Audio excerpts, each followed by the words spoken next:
I occasionally think how quickly our differences worldwide would vanish if we were facing an alien threat from outside this world. And yet, I ask you, is not an alien force already among us? Hello, friends, and welcome back to the show. Got a good one planned for you. With me today, returning champion, I should say as well, is the host of JT's Mixtape, Mr. JT Follows JC. How are you, man? I'm doing excellent, brother. Like we just said, it's been a long time since we talked. It's been almost 5 minutes. so yeah, hopefully your audience will come check out you on my show, JT's Mixtape, soon too, premiering probably around the same week this premieres, right? It shouldn't be too much of a gap there, yeah. So yeah, I just did JT's Mixtape, had a blast. In fact, I'm going to copy you because I got an idea from today. What JT had me do was we picked a video. And when we open up the show, we start talking about this video. So while I don't have a video, I thought that I would do something similar and share an article. Okay. Because I definitely want to get your opinion on this. So what we have here is good old USA Today, bro. They're going to set us straight, right? Okay. Here's the title: Fact check. False claim of giant human skeletons being discovered in Ohio. And it goes down and says the claim here is that giant human skeletons were found in Ohio. Then the first thing they say is basically this is a new version of an old hoax that has been gaining attention throughout an Instagram meme. This isn't the first time a claim like this has spread on social media or in history. False claims of giant skeletons have circulated since at least 1845. The Columbus Dispatch reported in December of 2014, a satirical news site called World News Daily Report wrote an article about the Smithsonian destroying giant skeletons that spurred confusion online. So, wait, scroll back up. It actually said something about a giant Caucasian skeleton. Scroll about to almost the top. Okay. It says right over there, it says giant human Caucasian skeletons in Ohio that predate known civilizations. How do they know that they were, what color they were? That's a good point. I guess that might be probably almost the technical, most people know like what Caucasians are white, but there was like, this is what they say. So don't call me racist for saying this. But wasn't it like Caucasian? It was Negroid and Mongoloid were like the three different races, if you guys didn't know. And so Caucasian were actually what, like Indian, Latin people, trying to think what other kind of people would be considered Caucasian. And so it really was less about what color you were, and it was more about like your skull shape and different proportions, things like that. Yep. That's what's interesting, is that people from India are Caucasian, like by definition, right? Yeah. I'm going to be very careful about how I talk about this because I've had people straight up call me a racist before in the comments for talking about, it wasn't on my show, but it was on another show. And all I was doing was talking about a DNA study that I had read that said that people from the Brahma class of India had originally moved down from the Caucasus Mountains down into India. That's all I said.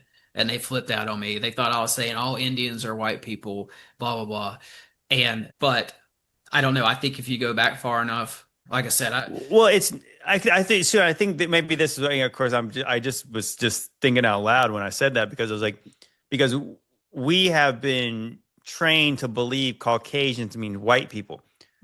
Let's just say all white people are Caucasian, but not all Caucasians are white people. There you go. That's the thing, because it's kind of like it's about like your features. That you could say like that Indian and probably Latin people share the same features as lighter skinned, like Northern Europeans.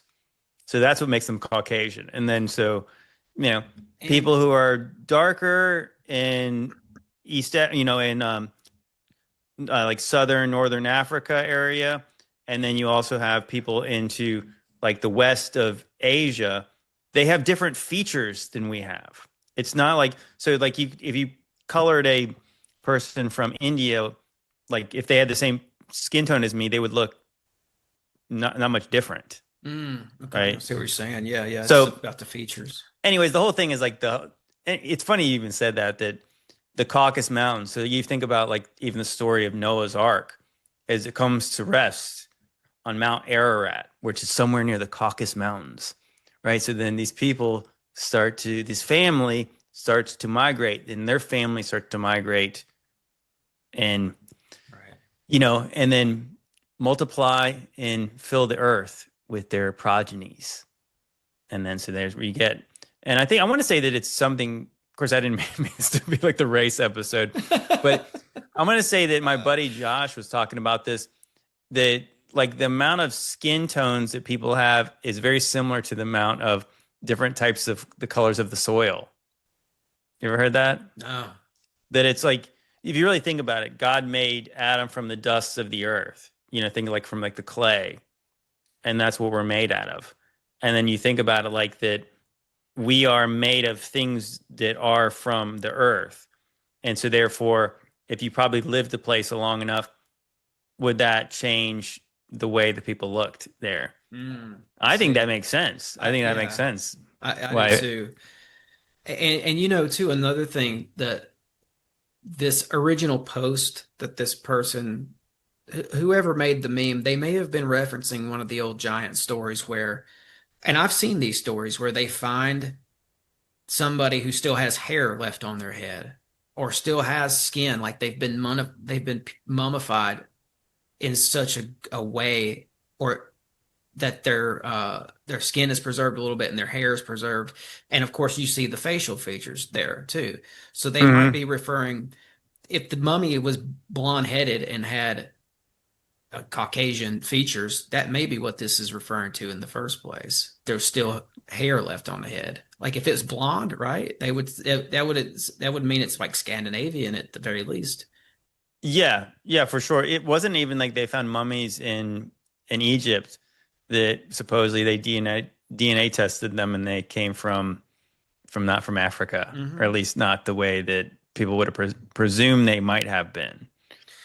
Yeah, I think the thing is, I think that the different races of people have been around the world earlier than the science tells us, or the history tells us, and that's for sure.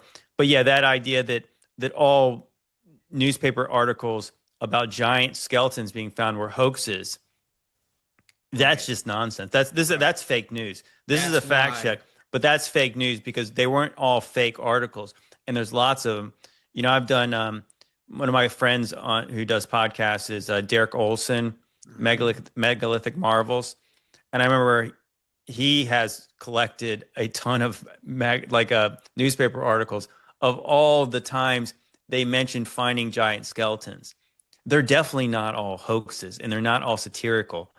They were legitimately found giant skeletons. And the funny part is, a lot of times they say they found a giant skeleton. It's like they found several people that are like 7 foot tall. So it's not like we don't know how tall this giant person was. I mean, if there was like Goliath that was like 9 foot tall, that'd be one thing.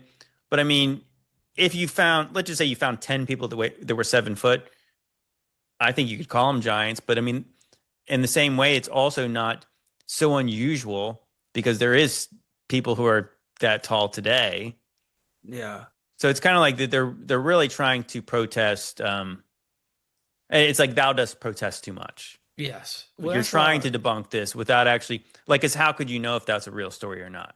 Yeah, that's kind of why I wanted to pull this up. I'll get it off the screen here soon. But it's like, so that what they do here is they get the university people to chime in, right? So it says here, the last claim is wrong. Mark Hub, an anthropology professor at Ohio State University, chimes in and says there's no evidence of giant skeletons in Ohio. That is ridiculous. I've seen hundreds hundreds of documentations of giant skeletons coming out of Ohio. So this is how they do, right? They get their people, they get this guy, who is this? Another dude, W. McGraw, chair of Ohio State's anthropology department, agreed. While he said, while lots of wonderful stories about this kind of thing are out there, but they're just that, stories. It would be great if there were real giants, he says. So he's trying to, trying to drum up some like, oh, I'm kind of like being open-minded here. This is the last part I'll show you, and this is what I think is the most ridiculous part. They try to flex on the Christians at the end of it and try to act like this is just a nutty Christian only issue. So what they do here is they do Instagram user Jesus Christ reborn again left a comment and said that the book of Enoch, an ancient Hebrew text. Wait, what? Pointed to the book of Enoch as an ancient Hebrew text as proof that such giants existed. And then they go on to say the version of the book the user provided does not mention giants, does mention giants, but makes no connection to North America. So they're just, Well, why don't they talk to the Native Americans? Sure. They all have a thought. What about the ones, is it Chaco Canyon? Is that the one? Or is it, was it the Lovelock Caves? Lovelock Caves, yeah. Lovelock Caves, where they supposedly burned a bunch of redheaded giants in this cave. But even here, though, JT, they do say, yeah, the Book of Enoch does mention giants, but it doesn't make a North American connection.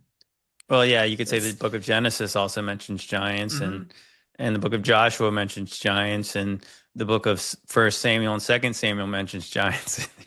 There's a lot of books in the Bible that mention giants, but also every culture around the world talked about giants. So you could say that when he says there's no evidence that there's giants in Ohio, that's a lie.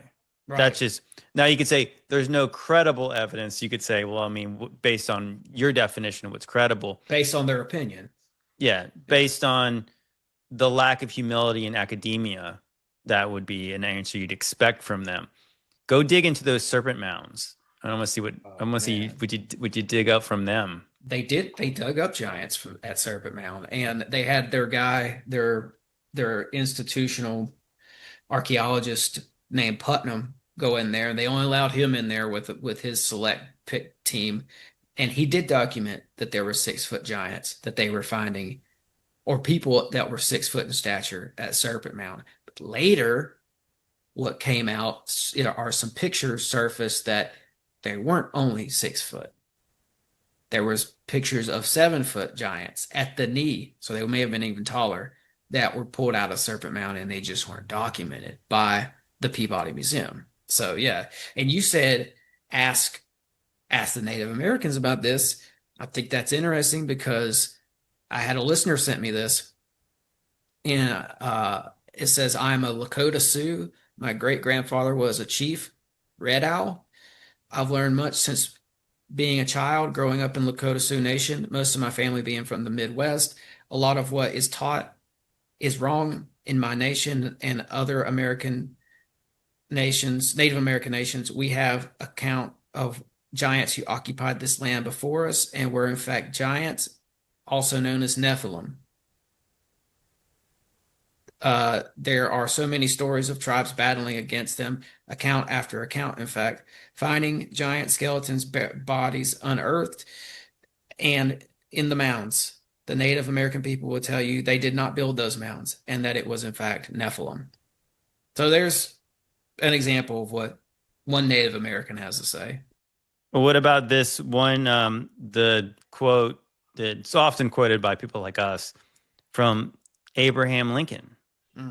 When he said, this is when he went to Niagara Falls, and he said, when Columbus first sought this continent, when Christ suffered on the cross, when Moses led Israel through the Red Sea, nay, even when Adam first came from the hand of his maker, then as now, Niagara was roaring here. The eyes of that species of extinct giants whose bones fill the mounds of America have gazed on Niagara as ours do now. Love that one.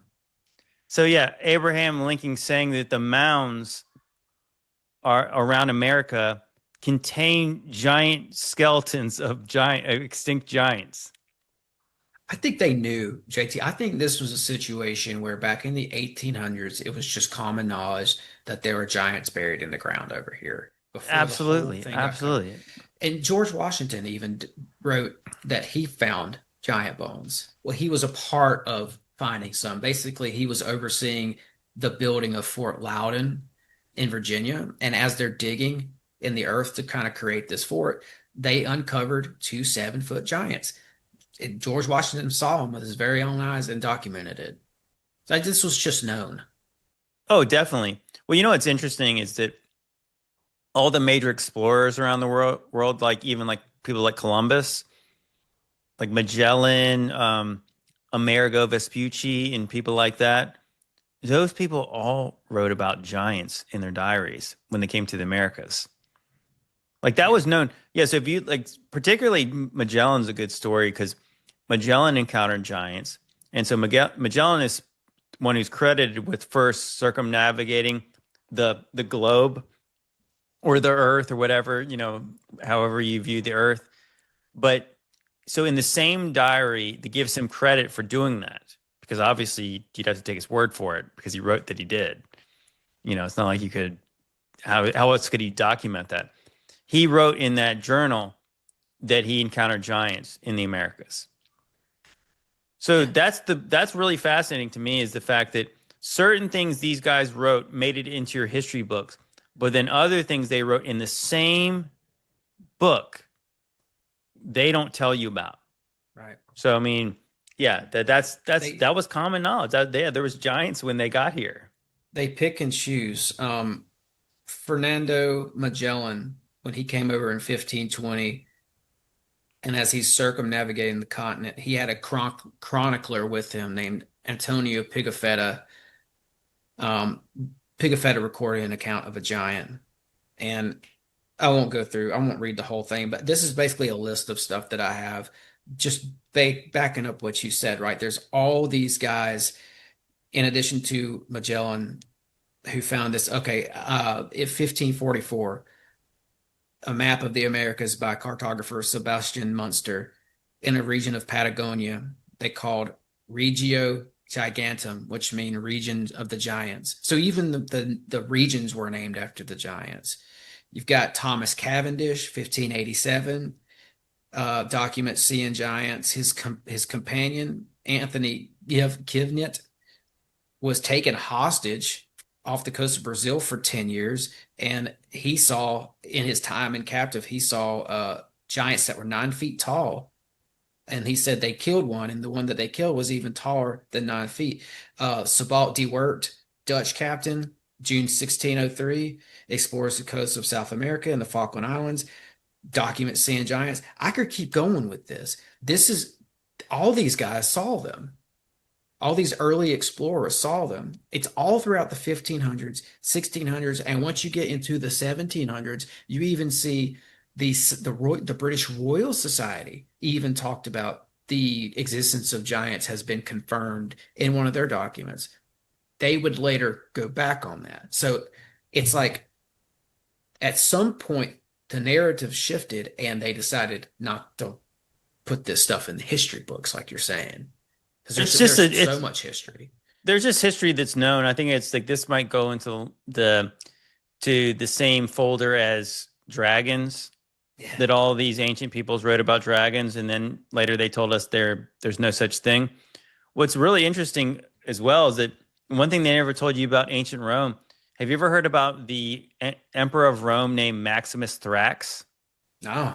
Tell me about it. Maximus Thrax. You should look that up now. He was a Roman emperor, and he was like 8.5 feet tall. Oh. And he wasn't just tall, he was big. Now, why were we not told about him? You guys think I'm making this up? You guys look that up. Like that there's a Roman emperor over 8 feet tall. You know what's interesting about that? Now, that is a giant. You know what I mean? Like, you think about like even Andre the Giant, like this guy was bigger than him. Mm-hmm. Mm-hmm. And yeah, he's big enough to be, I'm going to be the king. Man, yeah, and I think that you see that when you look deeper and you look more in the nuanced things surrounding all these tales of giants. I think what comes with the giants is exactly what was kind of mentioned in the Bible. They have this sort of cult. They had these like this Nephilim religion, right? And if you think about Rome, right? They spread out, they conquered the globe. If you look at the city of London, it was actually an old Roman city originally. It was called Londinium.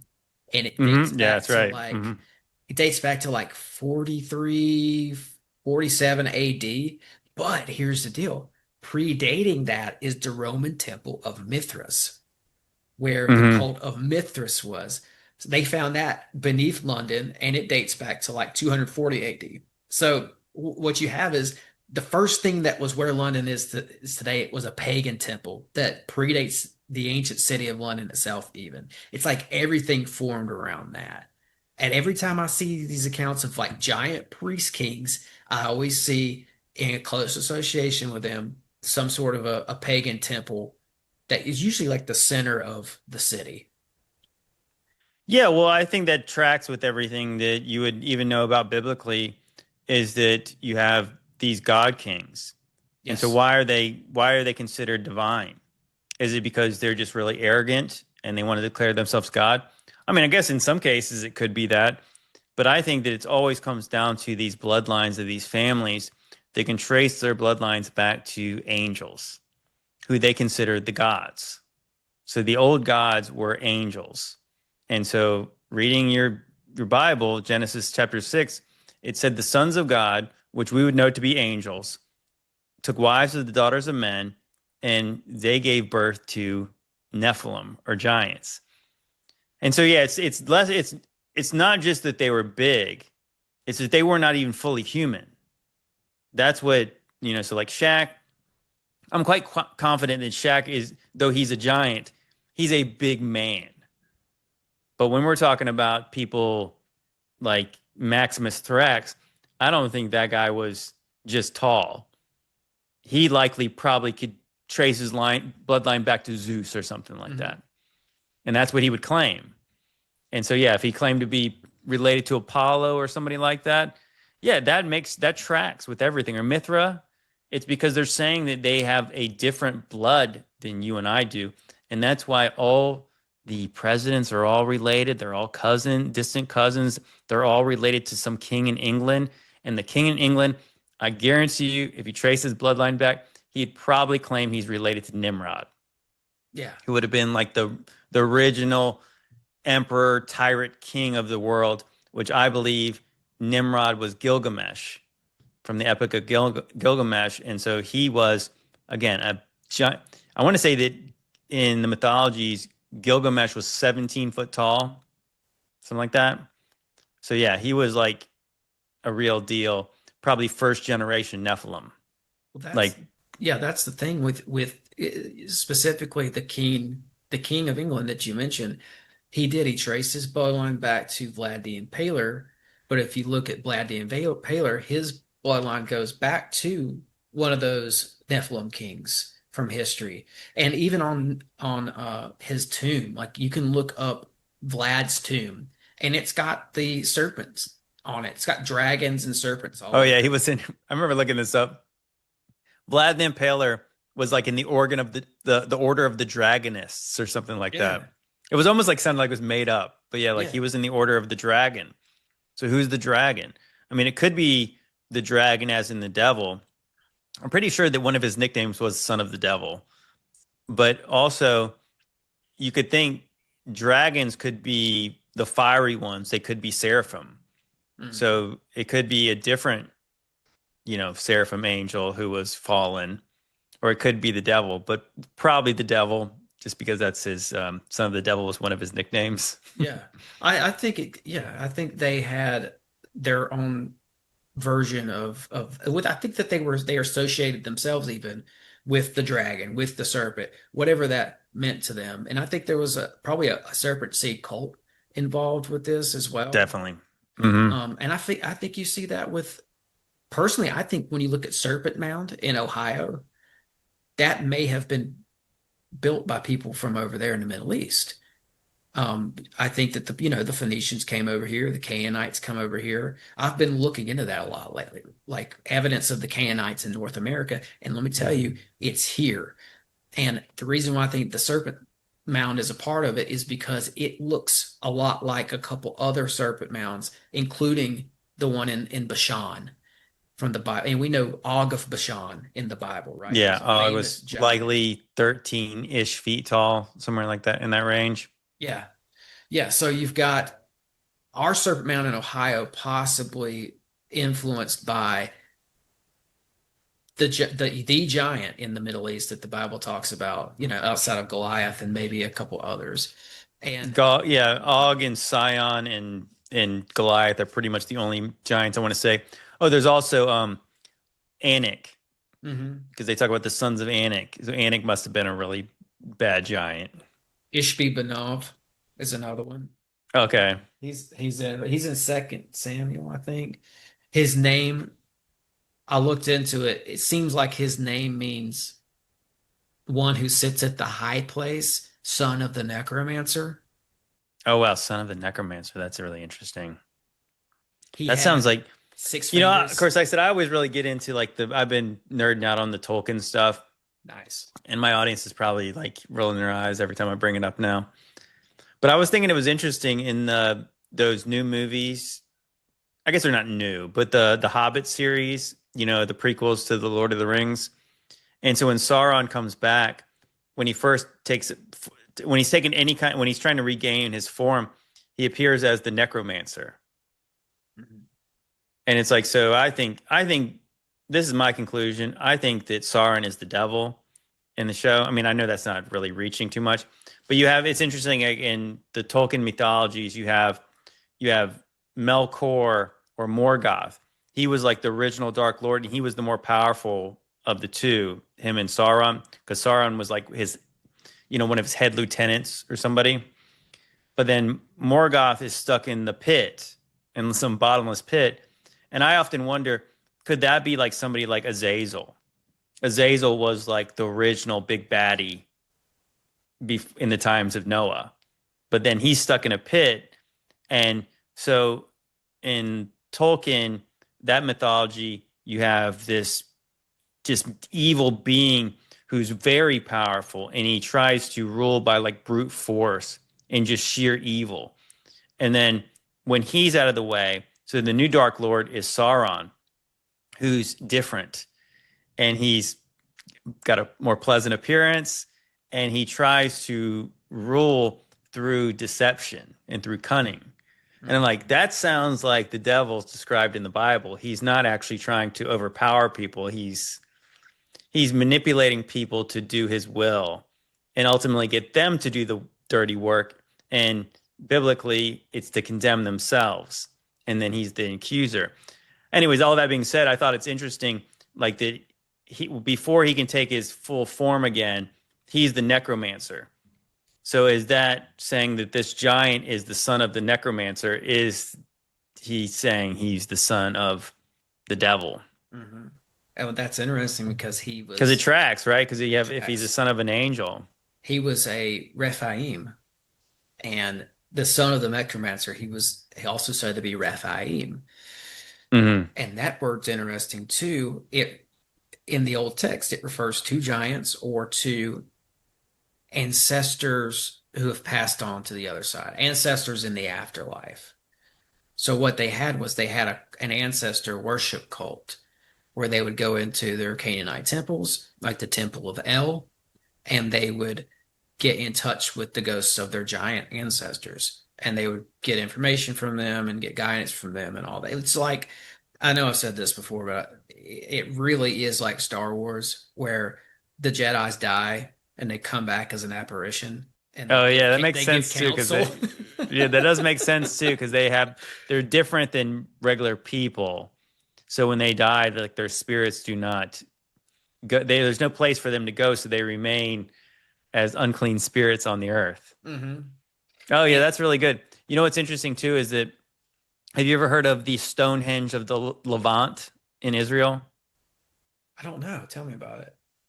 It's called Gilgal Rephaim. Oh, Have you heard of that? I've heard of it. Yeah, but It's tell like me about it's it. like a stone kind of circle thing, and it's like there's I don't even know how many. I can't even begin to guess how many stones, but they're all in these circles, and yeah, that's what they call it. They call it the Stonehenge of the Levant, and the ancient peoples called it Gilgal Rephaim.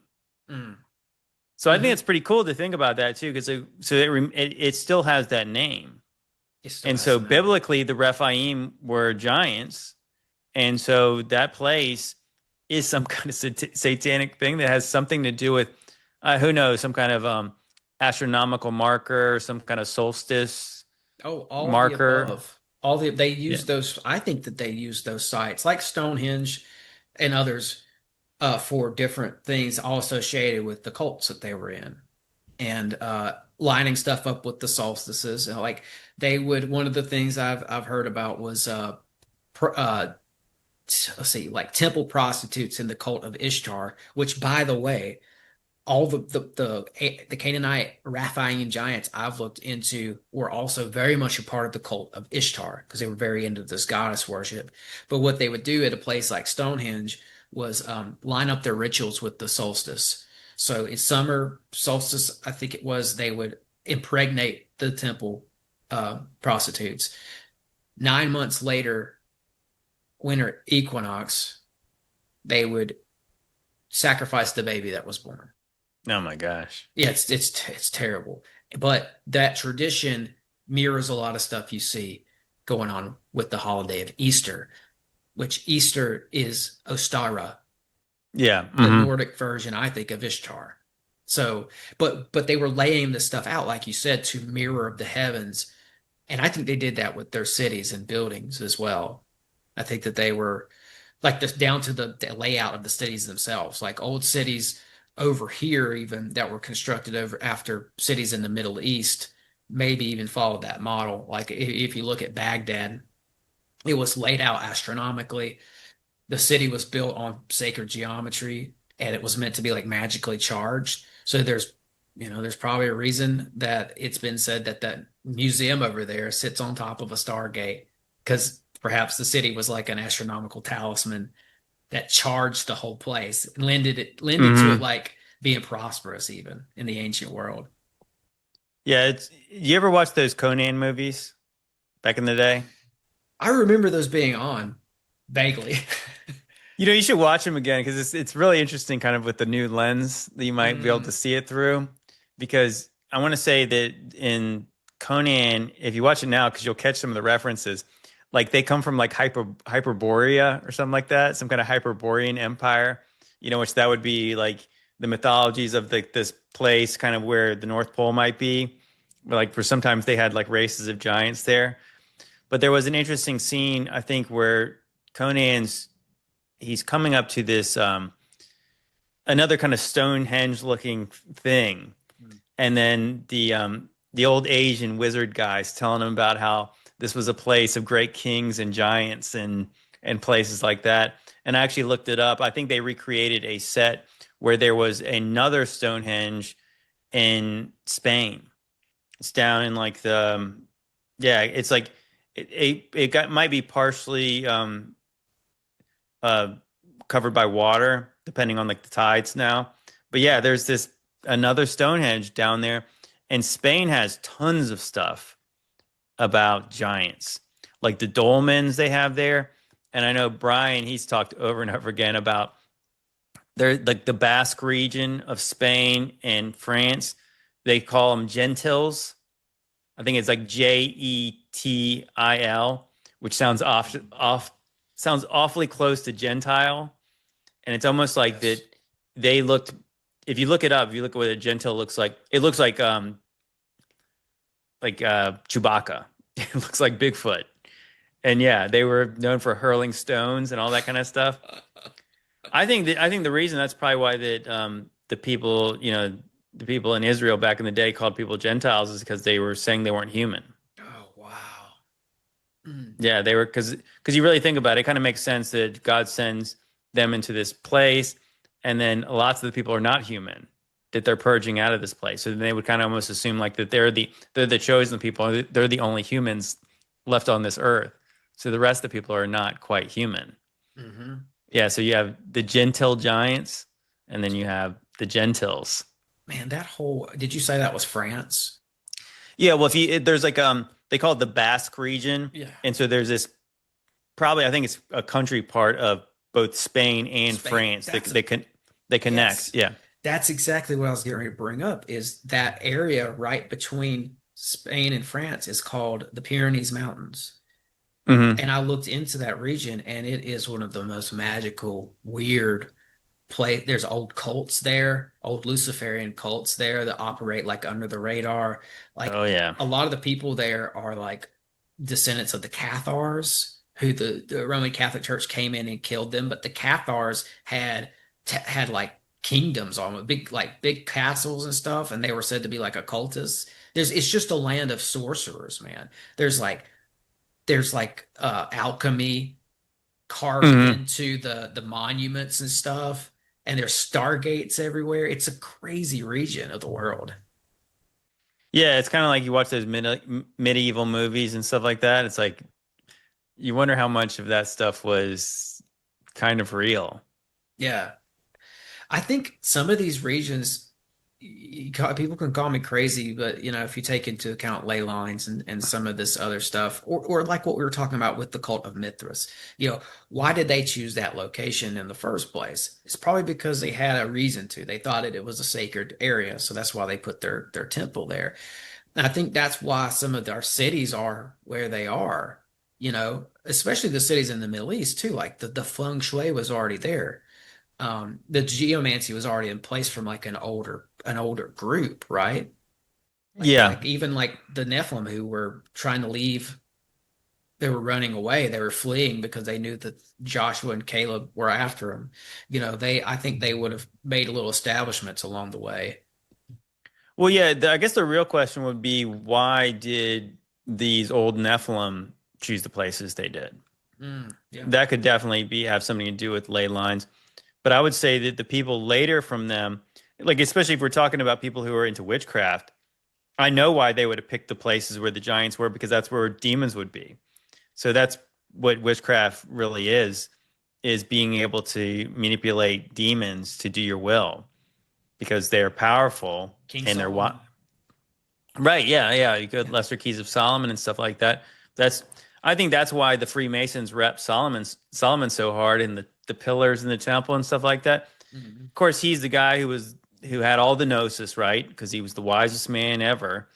He had all the gold, and then he knew how to do witchcraft. So yeah, that's why he is the legend for them, and they try to emulate him.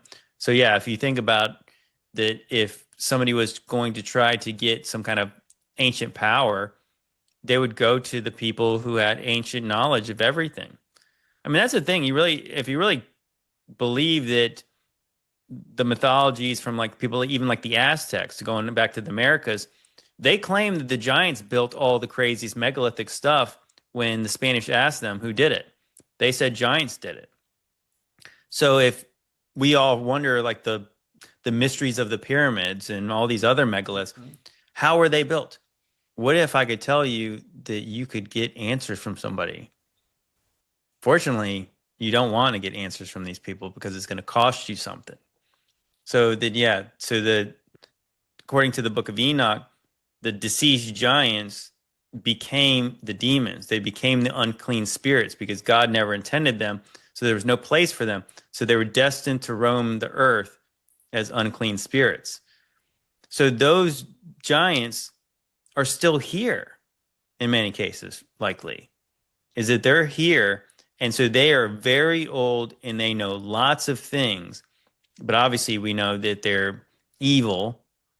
So lots of them were cannibalistic. But I mean, again, you think about it was like we don't know how many giants there were in the days of Noah and then even afterwards. Probably lots of them. You think you had 1,600 years where people didn't die at young age. How many people died when Noah's flood came? So how many Nephilim spirits were left here after the deluge. Sure. And just physical bodies as well. Going back to the article from the beginning of the show, Ohio. So many giant bones were found in Ohio. And I'm just Hmm. going back to something you said there. It's like you ask some of these native people around the world who came before you, and they always say giants. So they had to be plentiful, and they had to be leaving their mark over here too. I mean, like, a good example I think is actually the city of Cincinnati itself. I've got a picture I Hmm. could show you. It's the Peabody did an excavation, and I have some of the papers on that. And what they found was right where downtown Cincinnati is today was a mound complex and temple complex called the Turner Group. And they're pulling giants out of there. That tells me giants built it, but also the four ancient people who lived in Cincinnati all the way back from 900 AD, they said, "Oh, we moved into a civilization that the giants built." They said some of these mounds and some of these complexes were here when we got here in 900 AD. It always goes back to the giants, and the giants were sorcerers. So not only are we pulling skeletons out of the mountains, we're pulling magic wands, shaman masks, sigils on tablets, crystal balls, all kinds of crazy sorcerer stuff out of the mounds. So what what if I'm going to fuse what you said here into this? What if not only did we build our cities on the ancient cities for maybe ley line reasons, but also what if those spirits of the Nephilim are still around? Like, are they in heavy I don't know, are they like do they still hang around the place where they lived? Like, what do you think? Do you think that makes a place haunted? Yeah.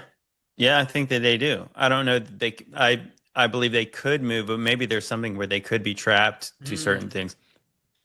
that's what I was It's thinking. possible. I mean, I guess you don't really know. I mean, of course, I don't say these things to be word because I'm a Christian. I think that that's Jesus had the authority to just tell them to do stuff. And so we have that same authority if we have the Holy Spirit. But I think that maybe that's where during this age after Christ, they were limited. And maybe they were like before Jesus came, they could kind of run rampant Mm. still.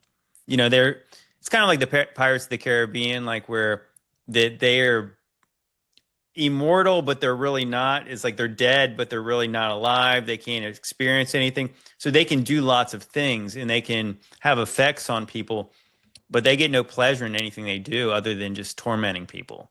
So they might have been really prevalent before the days of Christ, but obviously you see when he shows up. And I love talking about that is that if you pay close attention to the scriptures you're reading and you're reading about the places where the giants were, especially like when Caleb and Joshua are going the conquest of Canaan, they're killing all these giants, like in Bashan, where Og was, and where Sion was, kind of the east side of the Jordan, kind of in northern Israel. And if you go there, you look when Jesus is going to casting out all the demons, he's usually right around that region.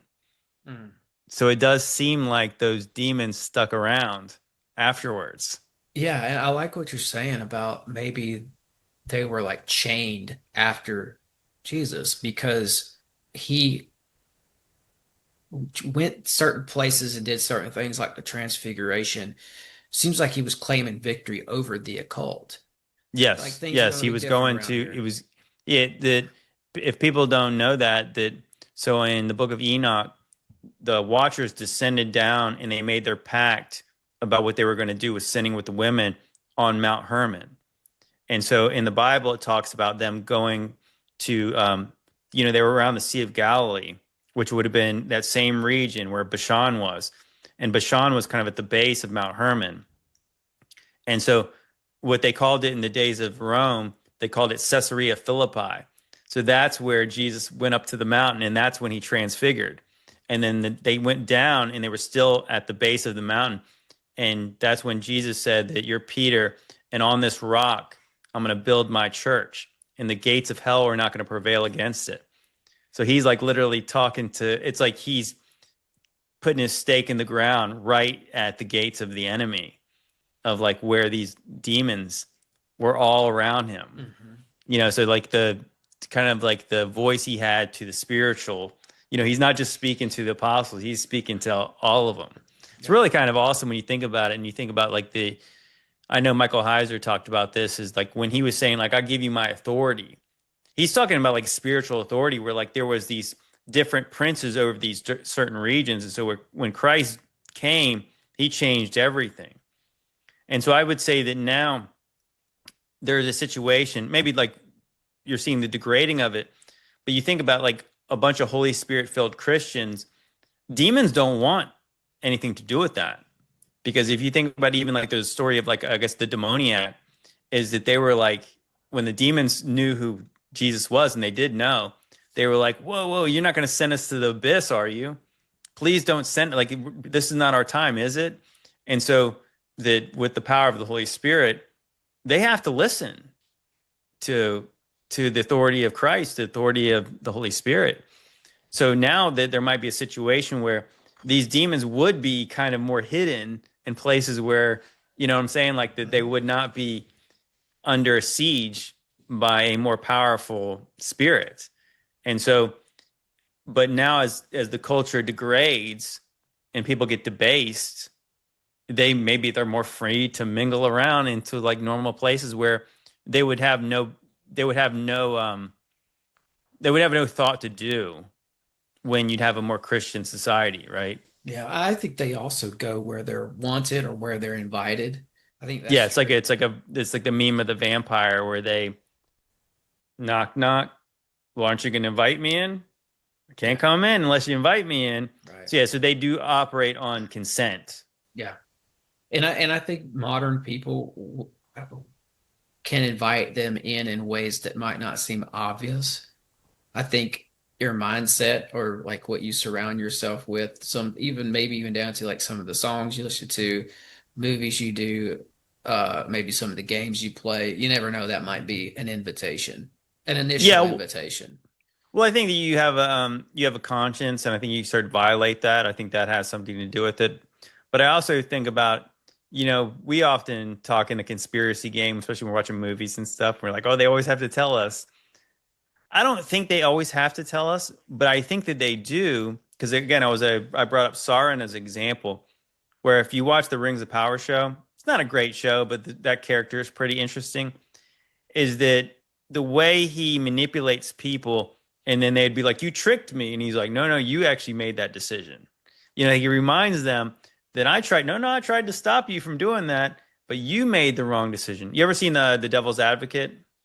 Oh yeah, that movie's crazy. Is that Al Pacino and yeah, Al Pacino and Keanu Reeves. Yeah. So at one point, Keanu Reeves is like this hotshot lawyer, and he's going to lose his first. He's undefeated in his cases, but then he's representing somebody who's guilty of he's like a pizza file, and then he realizes, well, I could take this shortcut to win this case, and then the Al Pacino, the devil, is saying, well, you can't win them all, but then Keanu Reeves' pride gets in the way, and then so he actually is the one who takes the shortcut to win.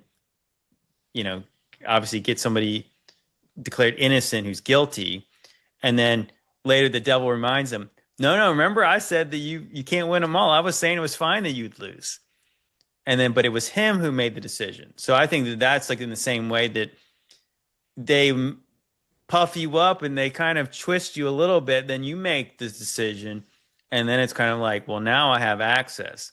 You think about like in the Bible when it's like there's all these like, if you do these things you'll be blessed, and if you do these things you'll be cursed. And I know we're under the new covenant now, but at the same time it's like that you're declaring these things over you. If you do these things you're going to be blessed, but if you do these things you're going to be cursed. And then they do them. So what does it mean to be cursed? Is that possibly that they're giving access to the person over to spirits that will further manipulate them and further lead them into a debased mind? Yeah, and you mentioned earlier principalities, and I think maybe even that movie Devil's Advocate might be an example of this in a weird kind of way, where it's like I think that some of these more higher intelligences like Azazel perhaps, or Semyaza, some of these big, big, big dog demons, right? I Hmm. think it might be in their interest to like want to control people, but not just normal people, kings, because they want to control whole nations. And I think that's what you saw with some of the principalities. I think that some of these kings, like Nimrod, Gilgamesh, Ashurbanipal, Nebuchadnezzar, I think that they were being ran by a controlling spirit. And I think that you see that in passages like Ezekiel 28, where God addresses the king of Tyre. He's a Phoenician, and Hmm.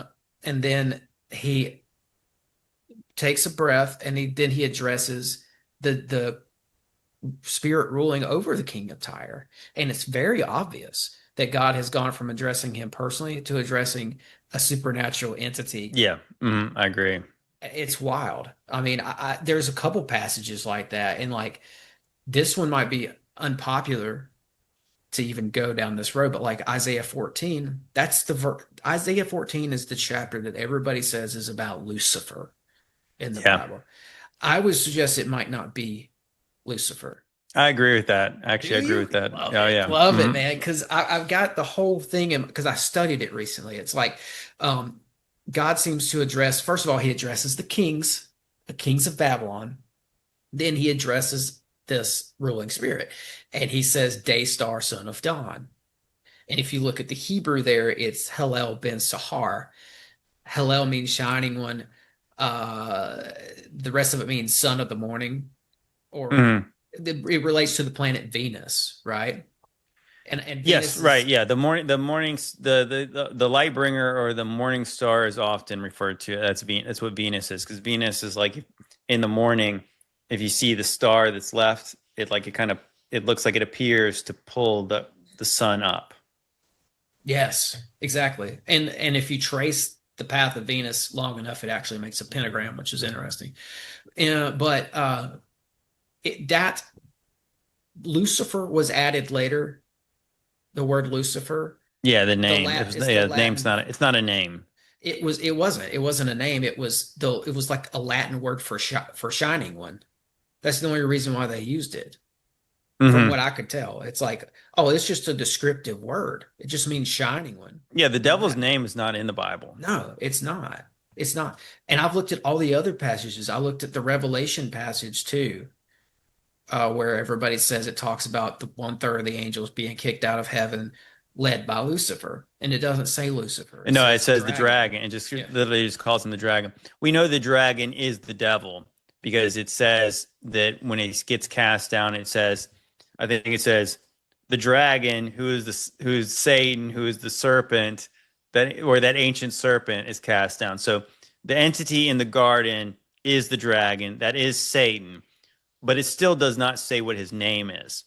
But I absolutely agree with you that if you read the description of the being in Isaiah 14, and then you read the description of the being in Ezekiel 28, they're not the same. And I would say that the entity in Ezekiel 28 is the devil, Hmm. because it connects him with him being a heavenly being. It also connects him with God's garden, and it also connects him with being like the most beautiful creation who profaned his sanctuaries. Actually, I believe that the devil was not, prior to, contrary to popular opinion, I don't believe he was a music leader in heaven. I think that's nonsense. That's dogma. That's just made up stuff. I think that in Ezekiel 28, that's the devil, and he was a high priest in heaven. He was some kind of a priest, because it talks about how he has like this ephod. He's got these nine precious stones on his chest, or on his, his whatever he wears. And then it talks about how he walks amongst the fiery stones. So it mentions in Isaiah that when he goes in to meet God, like he has this vision of God, there's fiery stones around him. He's got these unclean lips, and then the angel takes one of the stones and touches his lips. So I think that's God's altar. So when they're walking amongst the fiery stones, that's what he's doing. And so like the stones, I think, that are on him, the precious stones, it sounds like the ephod that Aaron wore. So Aaron had one that had 12, but this anointed cherub had 9. So I think that's the devil, because the being in Isaiah 14, there's no connection with dragons, serpents, Garden of Eden. There's really nothing to really make him seem like there's no. I mean, it's based on like JT, I'm with you. It might be a she. It might be a goddess. In my opinion, it could be Ishtar, just because she's Venus. Well, they call that being son of the morning. So is he a son? So is he? I thought, I've often wondered, is that verse about Nimrod?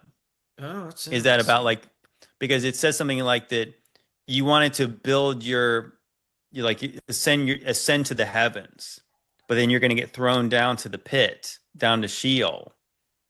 And I thought that almost kind of sounds like the story of like, is that somebody trying to build their tower up? I mean, Nimrod is the one who founded Babel. right? So would that be like the original king of Babylon? Is that he's ascending up to heaven, but then the tower gets destroyed, languages get separated. I think it was and the one thing, the ruling spirit of Babylon. The one real clue that I said, I don't even know that it is a heavenly being, because you have that beginning description as O day star, son of the dawn, or O Lucifer, son of the dawn. But it's a taunt.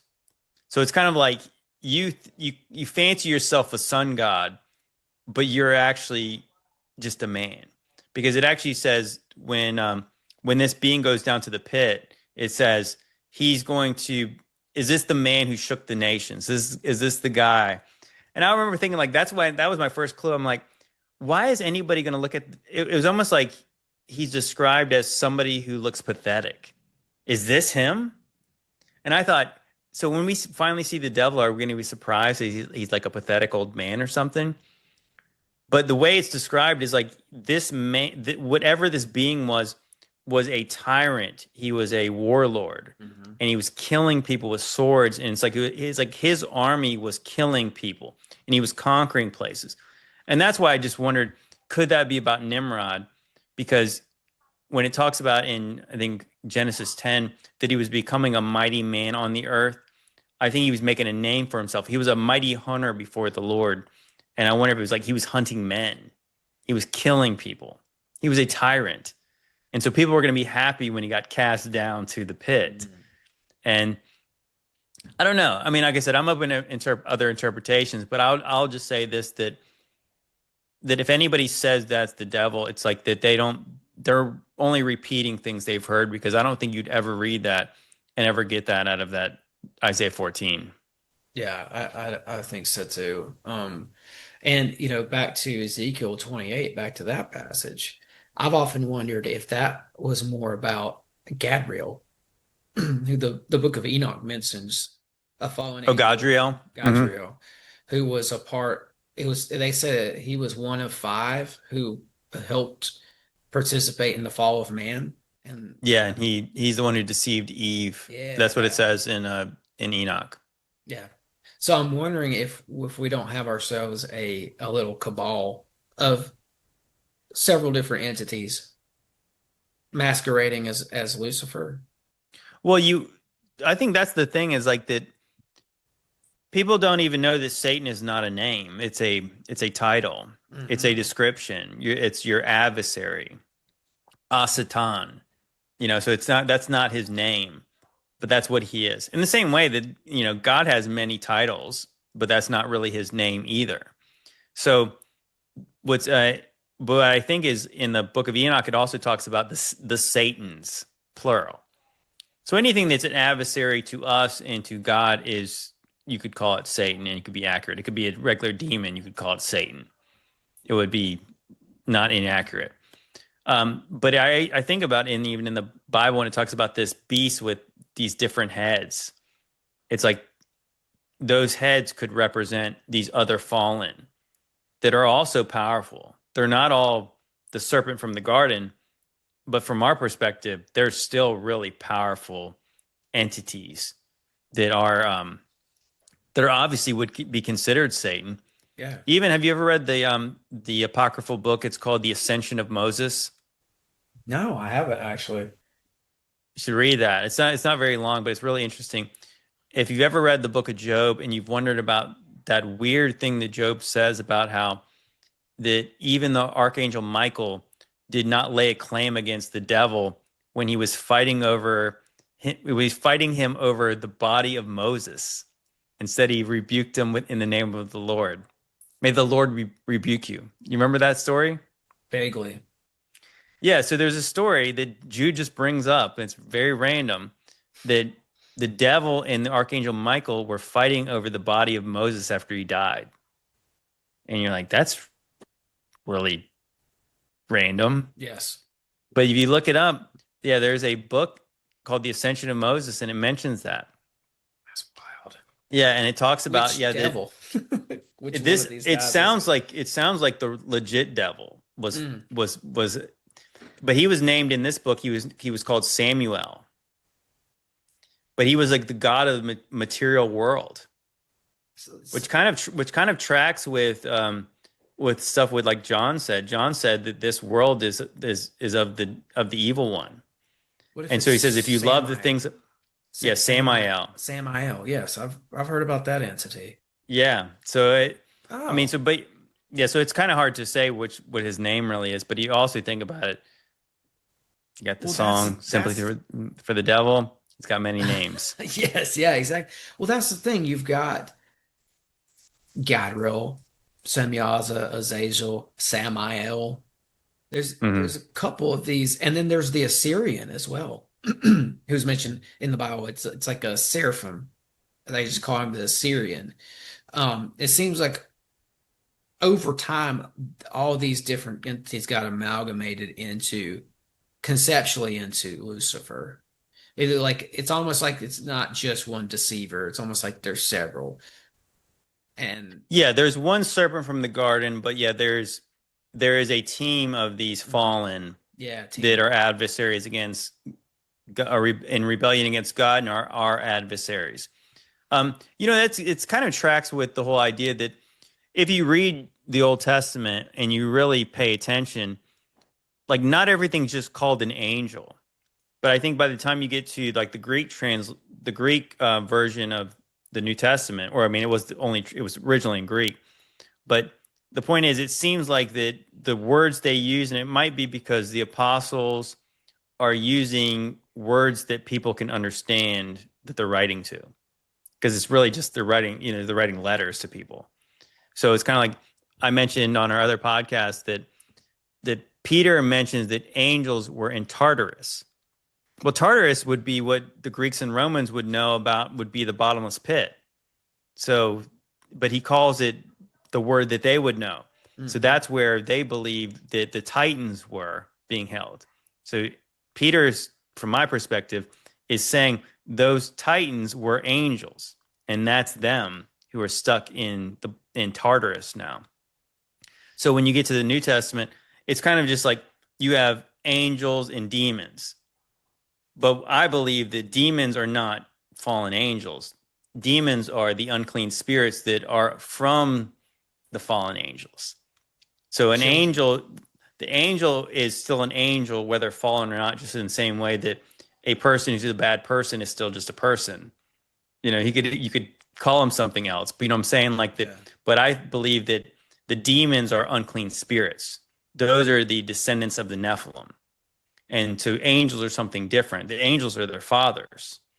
So I think that many names and titles and things like that, they kind of get simplified. And of course, by the time you get to the year we live in today, it gets way more simplified, and it's like a game of telephone. But if you go back to the Old Testament, they mention cherubs, seraphim, archangels, so like that not everything. We don't even know if cherubs are even considered angels, but we always just call them angels because that's what we call all the heavenly hosts. But are they all actually angels? Or is angel just a duty? And they only appear as angels when they're giving messages to people, because that's what the term angel means, is messenger. So when they show up to talk to a man, they're an angel because they're a messenger. Mm-hmm. But if they're in heaven, they might just be part of the heavenly host. They're a son of God. They're a morning star, and they're something entirely different. Like even like a seraphim, I would say that's what I say. It might be like a priestly class in heaven because they have something to do with God's altar. And then cherubim, I believe that those were probably some kind of a guardian, because when Adam and Eve get kicked out of the garden, they put a cherub with a fiery sword in front of the gate. Can't get in. You even think about on God's altar or on the Ark of the Covenant, you have 2 cherubim rest on top of it. You got like 2 guardians. God's throne, there's 2 cherubs around it. It's kind of like you have a king. You have his guards standing right next to him. Mm-hmm. I think that's like it. So that might be their duty when they're in heaven, but they could also be messengers. But an angel is a term that, for the lack of the better words, dumb people like us can understand. Oh, that's a heavenly thing, right? Yeah. And you've got the tetramorph that's found in some of the old texts. It's like Greek. It comes from the Greek word tetra. It means 4, and it also has a word that means morph. Like if it shape shifts, right? It's like I think the word means it relates to like 4 different forms. So it's like one entity that can take 4 different forms, and you see it sometimes. Perhaps that's what you see illustrated as like the head of an eagle, head of a lion. Do you know what I'm talking about? There's like 4 different faces. So in on Ezekiel 1 and Ezekiel 10, it's talking about these heavenly creatures that have four faces. Yeah. Have you ever heard Michael Heiser's interpretation of that? I don't know that I have. It's really actually interesting because it talks about that they're in wheels inside wheels. So if you think about that song, the wheel in the sky keeps on turning, right? Yeah. So the wheel in the sky is the zodiac. It's the Mazzaroth. So the wheels inside the wheels would be like your constellations. And so what's interesting is that, so the faces are a man, an eagle, a lion, and also a bull. Yes. So the cardinal points on the zodiac would be Aquarius is a man, Taurus is a bull, Leo is a lion, and then so in the oldest zodiac, like the Dendera zodiac, there was no Scorpio. It was actually an eagle. So what makes sense to me, and this was Michael Heiser's interpretation, when it was saying it's this wheel and it's got eyes all over, it's actually other interpretations is like it's stars all over. So it's got stars all inside these wheels, and they can only move in one direction. So it's like you have 4 different ones, and it's almost like the book is starting out by saying that there's these cycles of time, and these things are going out to the ends of the earth, and they're declaring this message about the things that are about to take place. So this prophet's getting this message, and he's getting a message of like that God's story is written in the stars. His prophecy is written up there. You go to Genesis 1:14, it says that God put the stars in the firmament for signs, number 1, for season, for days, and for years. So the first one he put there for signs. So it's God's telling the story with the constellations, with the Mazzaroth. It's deep. Yeah, I think you're spot on. I looked something up here. That tetramorph word comes from the Greek for meaning 4 forms or shapes. Morph. The creature / animals associated with the Christian tetramorph originate in the Babylonian symbols of 4, the signs of the zodiac. Like you said, it says the ox for Taurus, the lion for Leo, the eagle for Scorpio, and a man or an angel representing Aquarius. In Western astrology, the 4 symbols are associated with the 4 elements of earth, water, fire, and air. It's basically what you were saying, I think. Yeah, so I mean, it makes sense. Well, it makes sense. It's funny because people say, "Oh, this is a biblically accurate angel, right?" And it's like some terrifying looking creature. But I don't think that's what they look like. I think that was just like, again, Paul says that we see in part and we prophesy in part, because when you get a vision of heaven, you can imagine getting like a dream. And you kind of remember parts of it, but it's really kind of confusing. Like, I kind of remember this.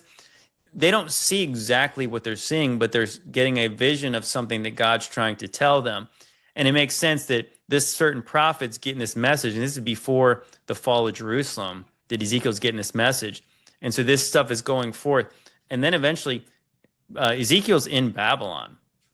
And we know like that the mystics and the Magi in Babylon, they were totally in tune with like the stars. I always really wonder like that, like how did the Magi find out Jesus was going to be born under this certain star? They followed. What does it mean to follow a star? I mean, does anyone know what that means? Unless it meant they followed an angel, which again, angels and stars being kind of interchangeable in the Bible. But I do think it's likely that the wisest of the wise men in Babylon was Daniel. So Daniel got the 70-week prophecy about when the Messiah was going to show up. And again, I don't believe that the Bible is untrustworthy, the one we have now, but I certainly believe that there was more Holy Spirit inspired books that could be in there. You kind of wonder, like, Daniel only wrote 12 chapters. You know, like all the other the big prophets have all these chapters. Like Daniel was like super wise. He knew all kinds of things. What else did he tell the people that were in Babylon? And whether these people were serving God or not, they would have known Daniel's legit. You know, all the kings knew Daniel was the man. Daniel had a connection with God through the Holy Spirit where he like connected directly with him, and he could tell people the future. He could tell people what dreams meant. Did he? You know, just like Joseph, just like Joseph is like that. I don't know about this guy, but I know this guy's connected with God, so I'm gonna hook up with this guy. I'm gonna let him be second in command in my kingdom, and we're gonna, you know, I'm gonna ride or die with this guy because I know that he's connected with God. So the same way that those people, whether they served the Most High God or not, they would have known Daniel when he said something was true. So it makes sense to me that when it talks about the wise men or the Magi coming to visit the newborn king, they had to know because Daniel probably passed down some of this understanding of the Maseroth, of the astrology to them. Absolutely. Makes sense to me. Makes sense to me as well. I think that those guys were part of a mystery tradition. I think they were alchemist astronomers. They followed the sky and like in very mystical ways that maybe we don't even understand today. But yeah, I like the tie-in with Daniel, man. And yeah, it's like how much of this stuff are we missing out on? Like, you know, like for instance, the end of Daniel is kind of missing from the Bible. There's a Daniel chapter 14 that's not in my Bible. It goes to We're talking about chapter the 13. bell and the dragon. Yes. And I've read that chapter 14, the bell and the dragon thing. And it's Is it 13 or 14? Because I know that it ends with 12. I might have gotten that part wrong. It's whatever. Yeah, it might be chapter 13, but yeah, it's about some dragon named Bel, which is interesting is that's what the Babylonians would have called Marduk. That's another name basically for Zeus. Bel. Mm-hmm. Yeah. He's a dragon.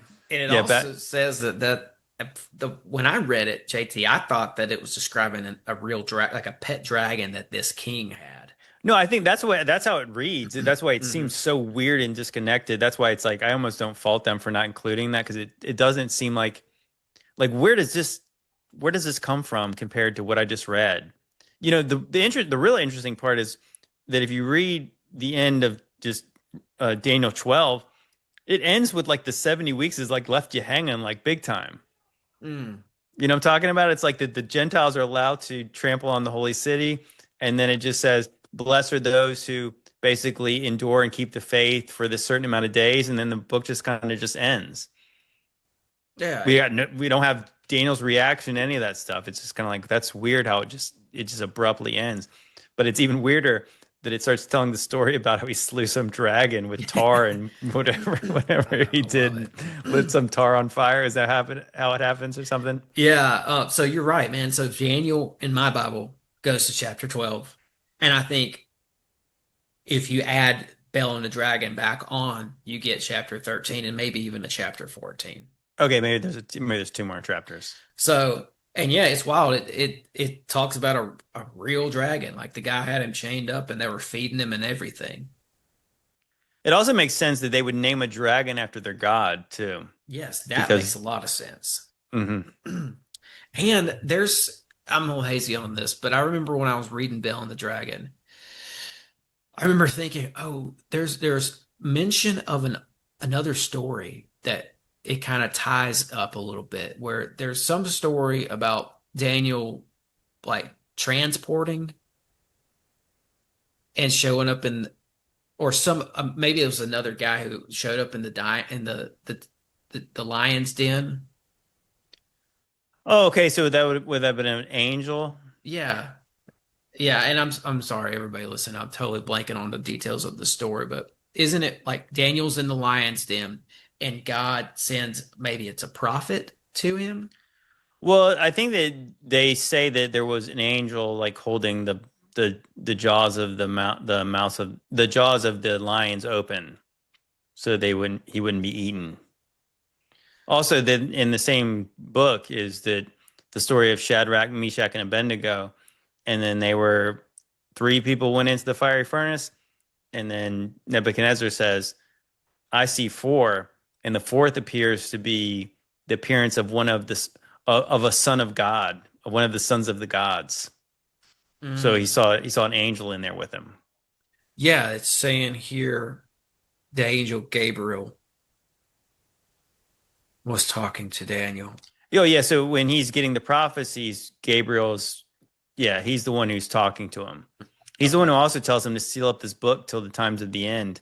And Yeah. then Jesus is actually quoting from the book of Daniel from the times of the end. That's just an aside, but Yeah. I don't think it mentions the name of the angel that helped Daniel in the lion's den. Okay, yeah, maybe not. I'm gonna have to go back and figure out what I'm trying to talk about. There's some story, a real crazy Bible story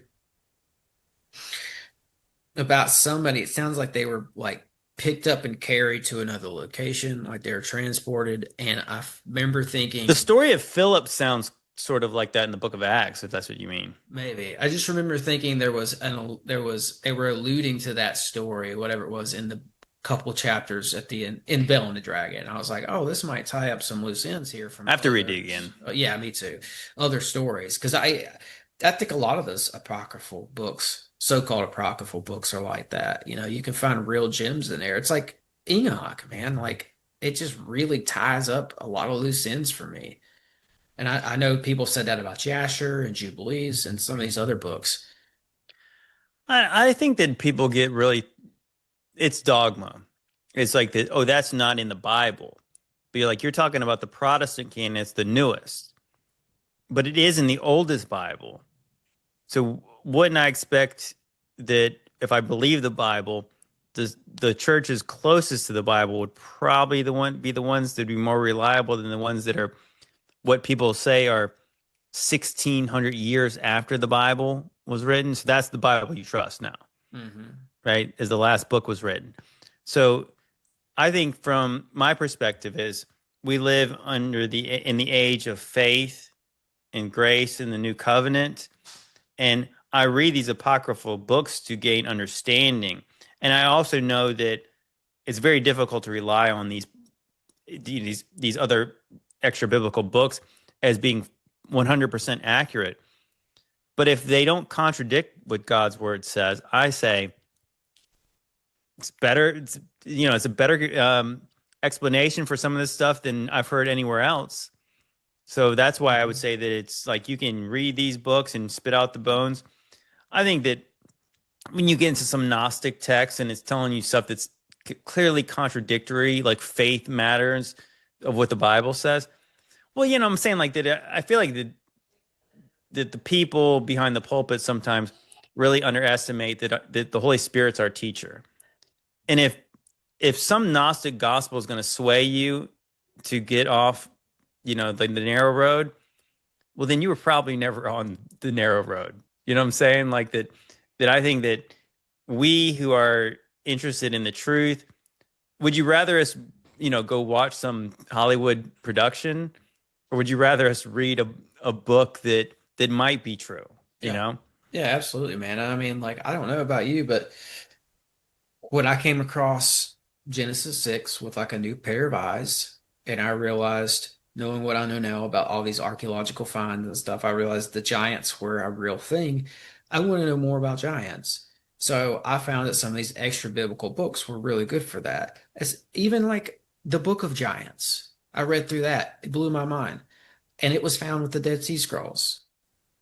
I'm Yeah, not so I saying think it's that canon, but well, so yeah, that's the but that's the thing, and I think that we actually just on my other podcast, me and my buddy Josh were going through this guy who was debunking both the Book of Enoch and also he was going with like that Sethite idea from Genesis 6 that the sons of God were not actually angels, they were men in the line of Seth, godly men.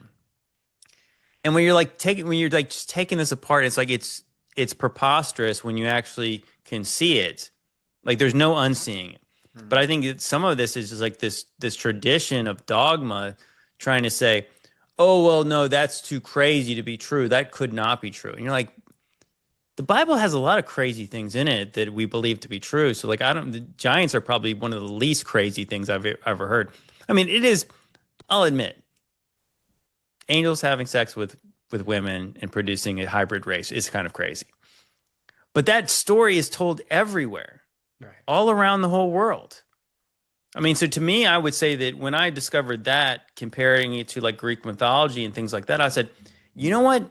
This actually makes sense to me because I think it's really weird that we were told about Greek mythology so much for it to not be true, but it makes sense if it's kind of true. You know what I mean? It's like it's true from a certain perspective. And if the Bible tells this story in this way, where they're not glorifying it, they're just saying this is something that happened that led to the flood. I'm like, okay, this resonates with me because now it makes sense why we're shown these certain mythologies in our cultures and it's repeated over and over again. To me, like that was a light bulb moment to me. Yeah. Oh yeah. And I just thought about something here. We talked about Serpent Mound earlier. One of the Native American legends concerning Serpent Mound that I saw said that the star people came down and mated with the people of Earth and had children, and those children built Serpent Mound. And I think that that's what we're seeing essentially in Genesis 6. It wasn't these sons of Seth or kings of Seth or whatever. These were offspring from supernatural entities mating with human women, and they had these Nephilim, right? But even the Native Americans have that myth in their own type of way, right? And Yeah. Yeah. it's everywhere else too. The star Yeah. people. Yeah. So that's where you get people saying, oh, the Bible's copying right. copying these older mythologies or these older texts. And you're like, no, it's the same story. It's not because anyone copied off anybody in particular. It's like the story's true. The story's known. And that's why we were talking about even before that, about how people didn't talk about it so much as the stuff was just known. And that's why people would say, oh, why doesn't the Bible talk more about it then? Because that's not what the Bible was about. Everybody knew this story by the time Moses wrote Genesis. He didn't need to repeat all the intricate details about the Watchers and what they did and who the Nephilim were, because the Bible's not trying to glorify these beings either. They're mentioned when they need to be mentioned, and they're not mentioned other than that. Mm-hmm. And probably because there was a book of Enoch, even back those days, there was a book that people knew about. They already knew. Knew. Like I said, it's a story. So when Genesis writes that these people, these Nephilim, were the heroes of old, the men of renown, people knew exactly what they meant by that statement. And that's why I said that my connection was like, oh, so is that like Hercules? Because that's instantly, I think the first time somebody made that connection, I was like, oh, is that what that means? Like this demigod who had these great acts of valor and things like that? That makes sense. Because why would we still be hearing about Hercules now? We're not Greek. Like the Greeks was a dead empire for so long ago. Like why would we still be hearing about the Greek and Roman gods today? Yeah. If they were not, if there was nothing, if it was all just fictional. I think there was an individual really known as Hercules because I was looking into this one day, genealogy stuff, and I think it goes back to it was one of the main rulers still around today. I think it was the King of England, Charles, and that whole we talked about the he goes his bloodline goes back to Vlad the Impaler. Yeah. Vlad's bloodline, I think, goes back to a guy specifically named Hercules. Did you know, have you ever heard the story about when Alexander the Great sieged Tyre? Hit me with it. Okay, so there was two temples in Tyre, but Tyre had this section that was like an island city, and then there was like the main city, and there's two temples there. So the island city was like the more legit one. It's probably obviously the more exclusive one. Yep. And then there was this temple there to Melkart. And so Hercules, or not Hercules, Alexander the Great wanted to worship at the temple of Melkart this is when he's on his campaign to conquer the known world. And the people of Tyre said no. They said you can worship at the temple in the main city, the inland, the landlocked city. And he said that's not good enough. So eventually they told him no. And then he had this crazy campaign where they thought it was impenetrable place because it was an island thing, but he built all these kind of works to get across to the island, and they destroyed it. Now the real question would be like, so why did Alexander the Great care about worshiping a god of Tyre? Because to Alexander the Great and the Greeks, Melkart was Hercules. Mm. So yeah, so he was somebody. Mm-hmm. I mean, if you really look at it, like the mythologies about Hercules and Apollo are very similar too. Mm-hmm. They're like, Apollo is generally considered to be more of a full god, but actually Apollo is also a partially human as well. I'm going to say he's like 3/4 god or something like that. Yeah. Yeah. Some of these were, it seems like they weren't pure. I don't know if it happens after a while, like further down the priest king bloodline or whatever, or if they were just half human, half whatever. Well, I think in the mythologies, like I think in Hercules was his wife or his mom was fully human, but both Apollo and Zeus, both Apollo and Hercules are both sons of Zeus. But in Apollo's case, his mom was, I think, half divine. Mm. So she was a Nephilim. And then Zeus has relations with her. And then so you get Apollo, who's basically a full god, but he's 3/4 god, but he's like a quarter human. And then Hercules is like half human. Okay. Yeah. Either way, they're Nephilim, but I guess by definition. Right. I think too that Tyre, the fall of Tyre, eventually it fell, and I think that was prophesied in the Bible. It may have been Hezekiah was told that, and I don't remember what book, but you know what I'm talking about. It talks about how. Well, again, we talked about Ezekiel. Ezekiel 28 is about the Prince of Tyre and the King of Tyre. Yeah. So that's pretty interesting that like that's where the Temple of Hercules was. Yeah. So was Hercules the King of Tyre? I guess he probably wouldn't have been. I mean, that sounds like the main angel, but it makes. Actually, if you go to Revelation chapter 2, it mentions that Pergamum was the city where Satan's throne was. And there used to be a famous temple to Zeus there. There was the altar to Zeus. So based on that, I would conclude, but beyond reasonable doubt, that the Bible is calling Zeus Satan. He's calling Zeus the devil.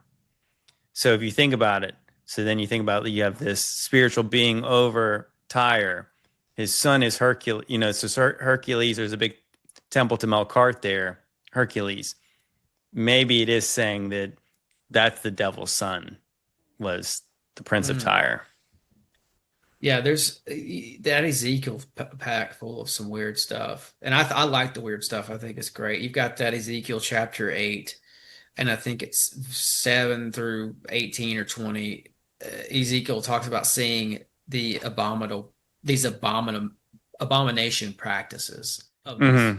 these priests and stuff, and it talks about how there's like abominable creatures like cryptids in there, and they're like worshiping their gods. He sees like a woman who's weeping for Tammuz, which Yeah. is Hmm. Tamuzi. That's Ishtar's. This is show you with Ishtar, like Ishtar's lover. But it's like it Tammuz, seems. the son of Nimrod. Oh, really? Yeah, well, it's like that unholy trinity. It's like, Oh, that's right. Yeah. yeah, Semiramis, Nimrod, and Tammuz. Hmm. But it goes into, and like I usually have my Bible right here with me. I'd pull it up. But it talks about like these cryptids and stuff, and it looks like seems like it's like referencing chimeras and stuff like that. So it's like, Well, I know in Isaiah it talks about, I can't remember what city it talks about that's going to be turned into rubble. And yeah, like satyrs dance around at screech owls and Basra, okay. the capital of Edom is called Basra. Yeah, so it's the way it's being described is like demons. It's going to be the boat of demons. Hmm. I love that chapter. Let me see if I can find that. Because it talks about how that chapter's wild. Is it Isaiah 34? Um, Might be, yeah. I know because I actually just read through Isaiah, but yeah, something about yeah, it mentions satyrs, which are like kind of yeah. those, half goat, maybe half horse men. Yes. So I think it's Isaiah 34. And it's talking about the Edomites, which this is interesting because that passage, if you remember, it also mentions Lilith in Isaiah Yeah, 34. Lilith. Isn't it mentioned Lilith like is that the owl? Something like Well, that? she has associations with owls.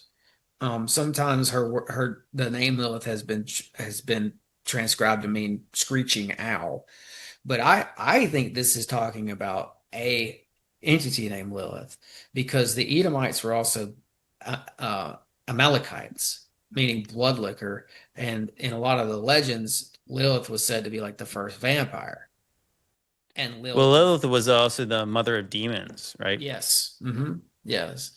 So in Isaiah 34, she's doomed to haunt Basra. It's like she's being chained there for some reason. So it's like, is that some sort of a vampire cult connection with the Amalekites? Is that right? Yeah, Amalekites, the bloodlickers. I just thought that that's interesting. Either way, it says that Lilith is like kind of doomed to, in some type of a way, to haunt the ruins of Basra. Well, it's interesting too. You have the one of the symbols of the Illuminati is an owl, and Yes. it's the Minerval owl. So Minerva was a Roman goddess, could be similar to Lilith, Mm-hmm. right? Mm-hmm. And so there's that owl connection. And owls are, you know, a lot of people think that the owl is Moloch, but it's only because in Bohemian Grove they have a big owl statue or effigy in there where they do their cremation of care ritual, whatever that is. But no, I learned that yet. So in the Illuminati, it's like there's an ascension to the Minerval position, and then that's where the owl comes in. So yeah, Minerva had an owl. Oh, So wow. probably the same way that yeah, the Lilith is associated with owls. Yeah, Ishtar is associated with doves. Hmm. Lilith associated with the owl. And also in Isaiah 34, what we're seeing is the aftermath of some sort of a big event. Something big happened. You've got a war reference there, a war between God and Edom, where God lays Basra to waste. And it's still there to this day, but it's a ruin.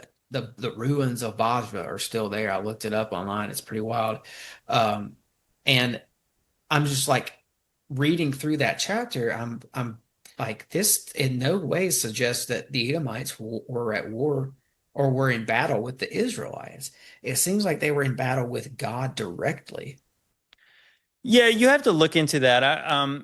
What what I saw, I mean, I've been really studying this lately, is that what Isaiah is really prophesying is about, he's talking about Nebuchadnezzar. So when God causes judgment on peoples, he often sends a foreign army to do it. So when he's talking about this people from the north that's very powerful and they don't even speak the language, you guys won't understand them. and he's sending Nebuchadnezzar, because he even says the same thing to Egypt, that Egypt, he's going to send this destroyer, and it's going to be the day of the Lord. And it's like, so he even calls, like in the same way in the book of Revelation, that Apollyon is called the destroyer. In the book of Isaiah, he's calling Nebuchadnezzar the destroyer. The Nebuchadnezzar is going to come destroy all these places. And eventually he comes and destroys Israel too. So God, yeah, Nebuchadnezzar was the destroyer for him. That's interesting, because it seems like some of these guys were trying to deify. Nebuchadnezzar being one of them. It seems like Ashurbanipal was trying to do that as well, and your boy who became Gibberine, became mighty in the land, right? That would have been Nimrod, yeah. It seemed like they were trying to go through some sort of an occult, alchemical process of deifying, like they didn't want to die like mortals.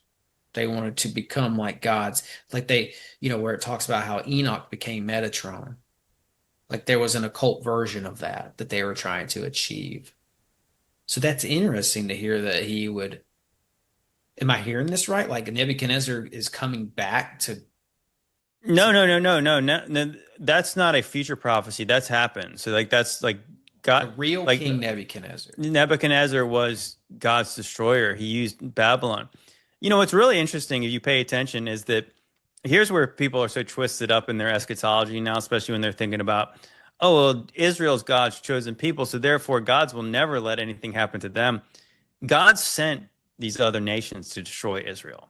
And so I learned something recently, is that I was studying the book of Jonah. So in the famous story of Jonah is that God says, go to Nineveh. So Nineveh is the capital of the Assyrian Empire. And so the timing of this is really interesting. So it's like, I want to say that historians say this is about, they estimate it could have been around 780-ish BC, between 780 and 750 BC, that Jonah is supposed to go to Nineveh to tell them to repent. He doesn't want to. So Jonah was a prophet of Israel, not of Judah. And so anyways, he does not want to go. Obviously, everyone knows the story. He goes the opposite direction, gets tossed in the sea, fish swallows him, gets spit up on the land, and then eventually he's forced to go tell them to repent. Well, they do repent, and that's what he was really upset about. He didn't want them to repent because he thought they were so horrible, and he thought God is merciful and he's going to spare them, and God did. Now, what's really interesting is Israel was kind of encapsulated in Jonah. Jonah's mad at the end of the story. The story just ends and Jonah's pissed off. But Jonah is basically Israel, because Israel was in rebellion against God. And eventually, do you know who God uses to judge Israel? The people he had repent. They're the ones who get sent in and to take Israel into captivity and destroy all of Israel, is the Assyrians. So the people from Nineveh did that. And then so in the story afterwards is that Judah should have learned a lesson by saying, hey, look, our sister up here has been in rebellion against God, and look what God just did to them. So we should probably repent. They did not. And so what did God do? He took Babylon to come do the same thing he did to Israel. And the story of, I find the story of Nebuchadnezzar really fascinating, because yes, Nebuchadnezzar is used by God. He's God's man to go do that. He, like, literally, God calls him, that's my man. He's going to do this for me. And so obviously Nebuchadnezzar is not good at the beginning. He sets up an idol to himself, and he throws Shadrach, Meshach, and Abednego in the fire for not worshiping him. But at the very end of the story is that he recognizes, well, for one, he recognizes that Daniel is of God's, and he understands who the Most High God is. But then later he gets really prideful, and then it's decreed, actually, interestingly enough, by the Watchers, that he's going to crawl around for the 7 cycles of time as a beast, and his hair is going to grow out. He's going to get these long fingernails, and he's going to have his mind gone. But then when he comes back and he's cognitive, he's of a clean mind, sound mind, he declares that he humbles himself before God and says that yeah, all things that I have are from him. And that's the end of the story of Nebuchadnezzar. So it's kind of like by the end of the story, I think Nebuchadnezzar might be in heaven. I think that he actually repented, and I mean, he's kind of presented as a biblical villain, but yeah, God used him. And even the same way, all the Gentiles, even King Cyrus, who brings them back, is a king of Persia, who we wouldn't think would be a good man. Also, Artaxerxes helps God's people. I think what God is foreshadowing is the coming in of the Gentiles and the rebellion of his people, at the same time of showing that God is going to use the Gentiles and they actually trust him and believe him. Mm. Nebuchadnezzar was I have to find this book and send you some of the stuff from it, but they found some writings that they believe that they attribute to Nebuchadnezzar, and he was very much during early, I guess, in life. I don't know if this was at the end of his life, but he was into Ishtar big time, like worshiping Ishtar. Oh yeah, I mean, obviously being the king of Babylon, he would have been all about that kind of stuff. But yeah. But he to the point though where he said that she would visit his wife in dreams and impart. I'm sure she would. And to him and that. But I wanted to ask you, what do you think in that Nebuchadnezzar story there? What do you think the situation was with the Watchers? Were they watching this happen to Nebuchadnezzar, or were they a part of it? It actually says that when he's really prideful, it's the decree of the Watchers that this is going to happen to him. So it's kind of like that. Like a curse?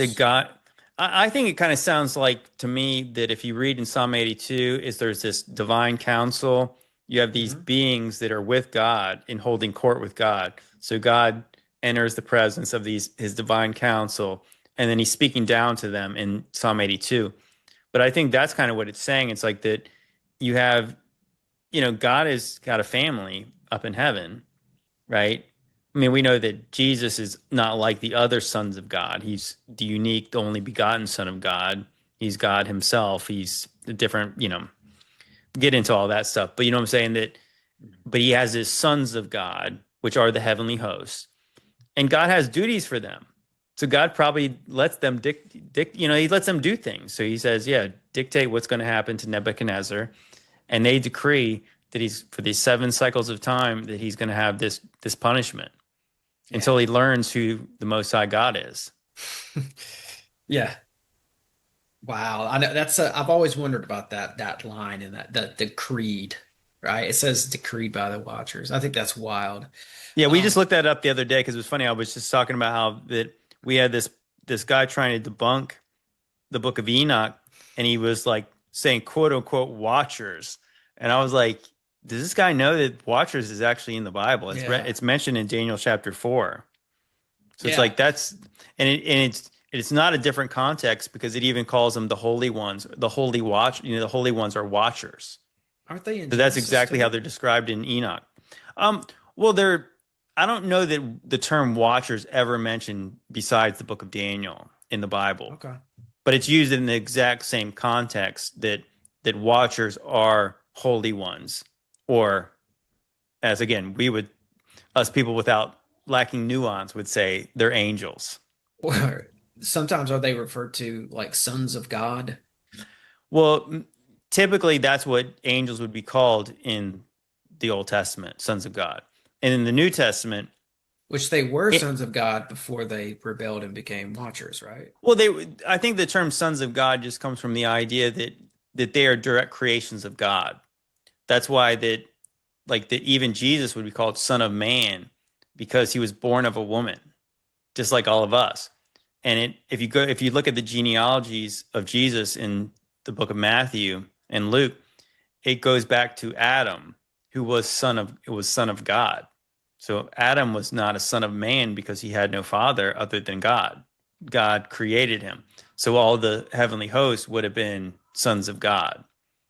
So they would have been different.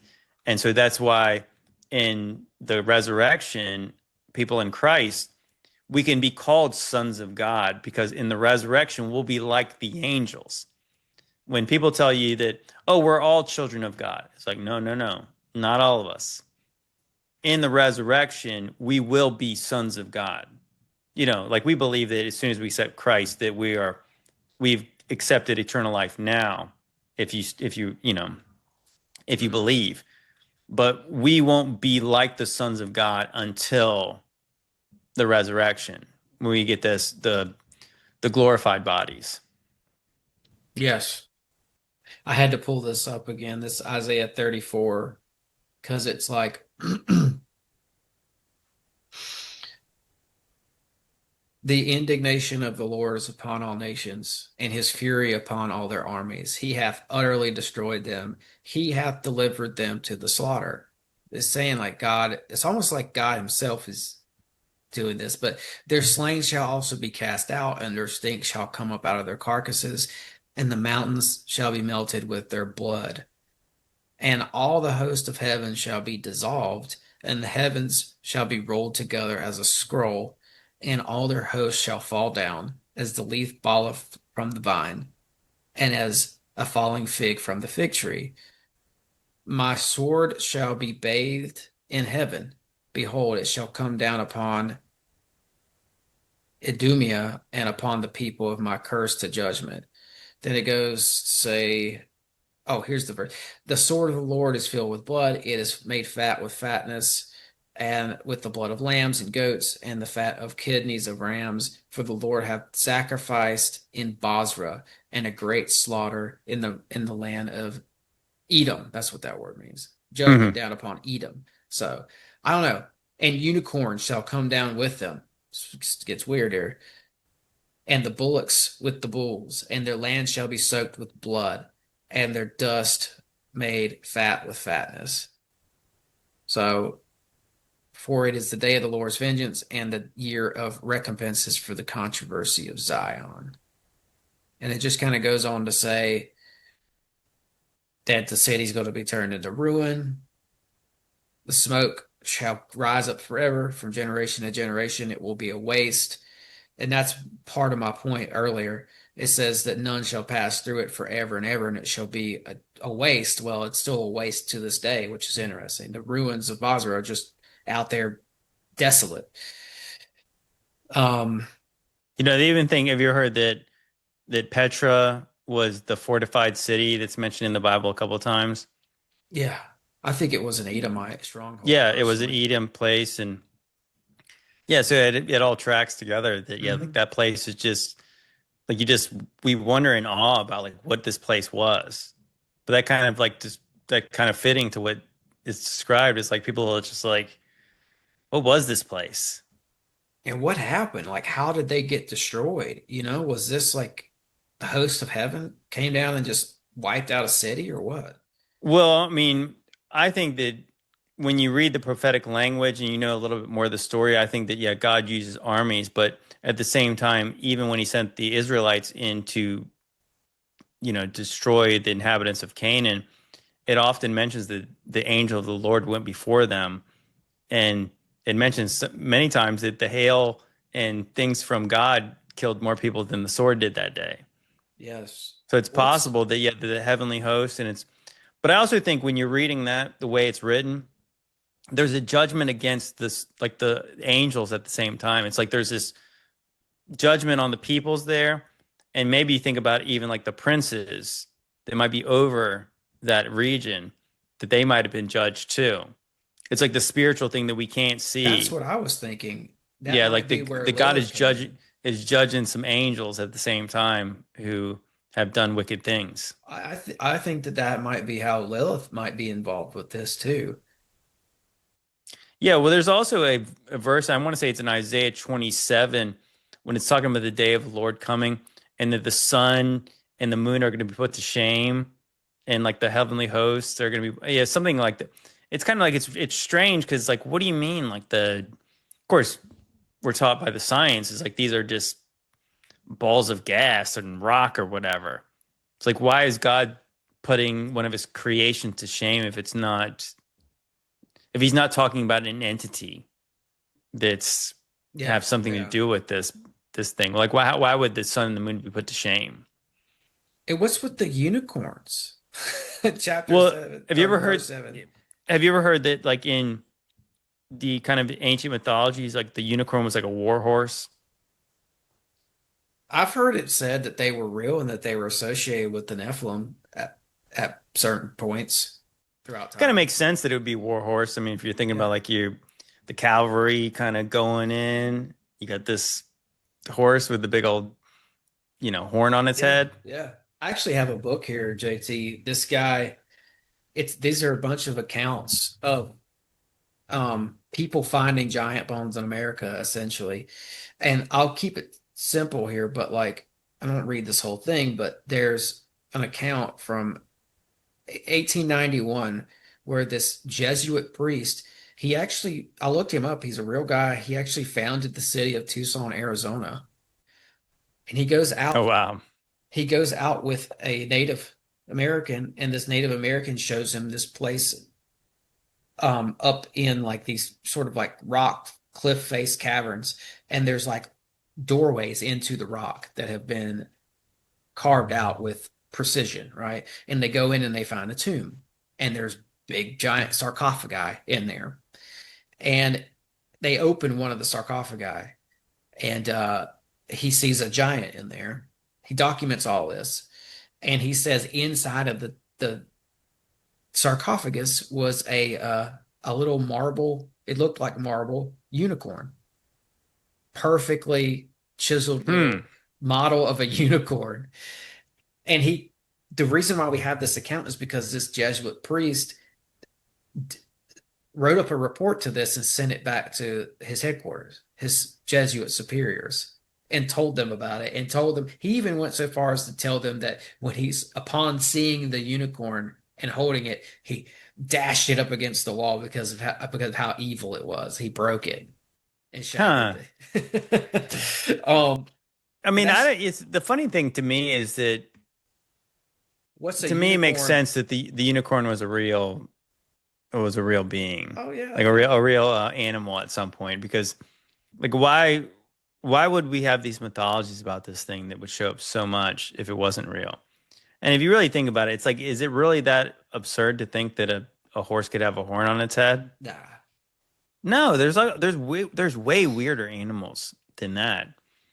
So to me, it's, if you guys want a rabbit hole, JT, check out this new latest 2025 this year. It's a story about a guy who found a unicorn skull in Cornwall near a waterfall near an ancient castle, Arthurian castle.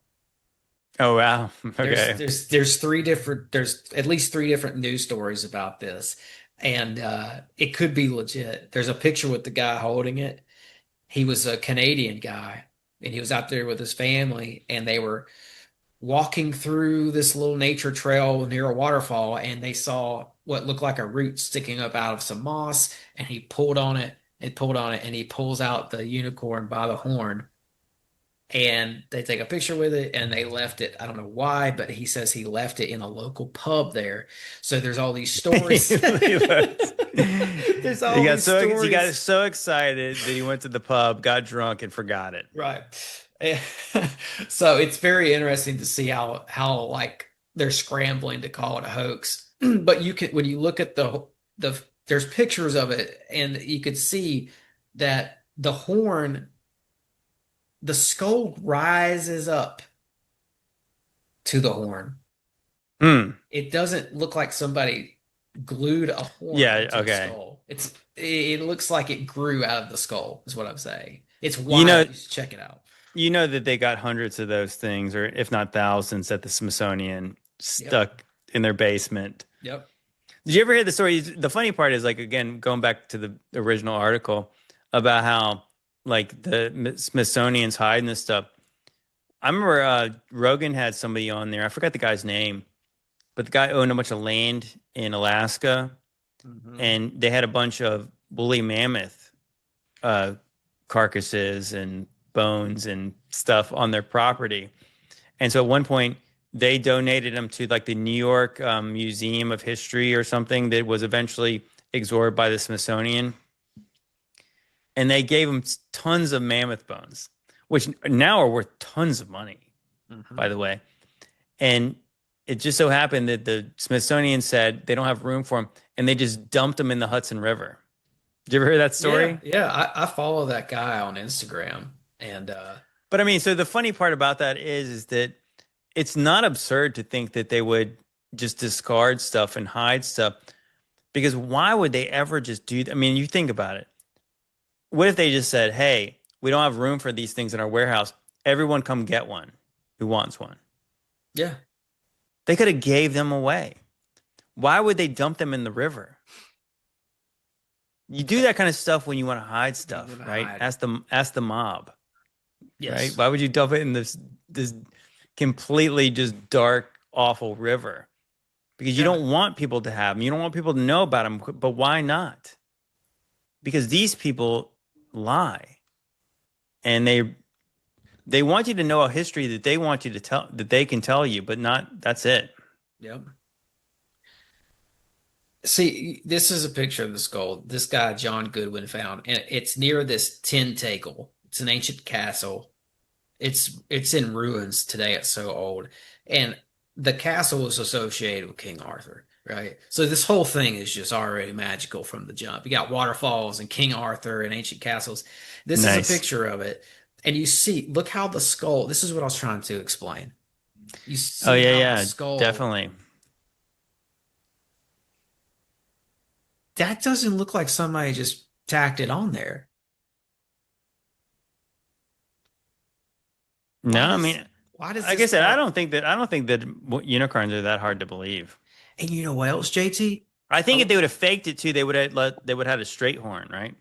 yes, I do too, and that's what I was about to say. So in some of the images from the old books where you see accounts of King Arthur and such, the unicorns in there don't have a straight horn. They have a horn that's actually curved just like this one. Interesting.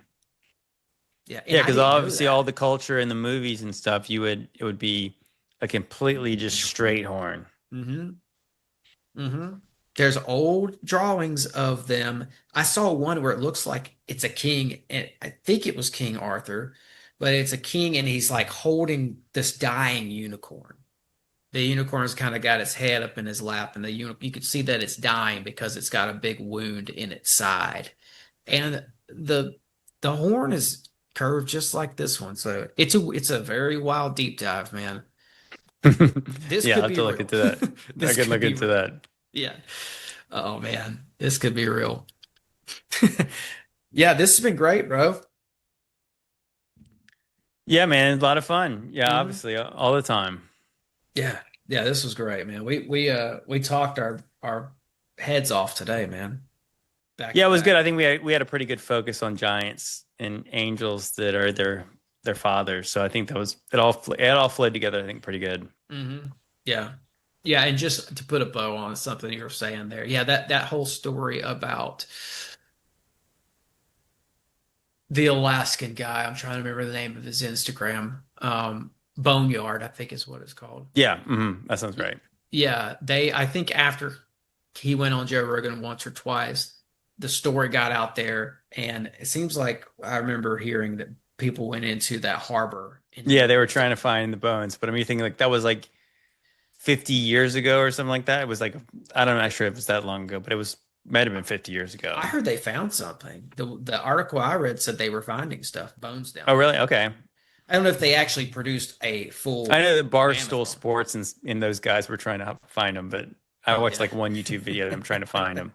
Yeah. Well, that's the nature of what we're up against here. I mean, there's so much stuff. I could do an entire show on the stuff that's in the Smithsonian that I've heard about, that has people have come out later, like people with access, people who had like clearance because they were a part of Harvard or Yale. They go in there and they later in life recounted that they saw very weird objects in the Smithsonian, including the bodies of little people, like the like Mm, mythologically little people, like very, very small, like I 18 bet. I inch, bet. 18-inch people. So, but anyway, man, we've covered a lot of ground today, and this was awesome. I know everybody's going to love this one. I appreciate you coming back on. And till next time, tell everyone where they can find you. Yeah, you can check me out. Oh, shoot. Sorry.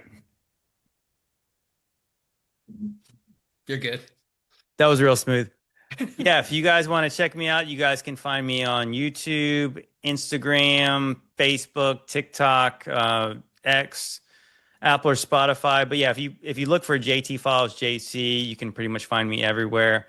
And if you find me in one of those places, I typically have my link tree up, so you can click the link tree, find me everywhere else. But yeah, if you guys enjoyed this, you probably more enjoyed like the long form stuff that I put on YouTube or Apple or Spotify. For check me out there. So appreciate you, Tim. Thanks for having me back on. Of course, and I'll leave your links down below for people. And as always, break the mold, conquer the realm, and thanks for listening.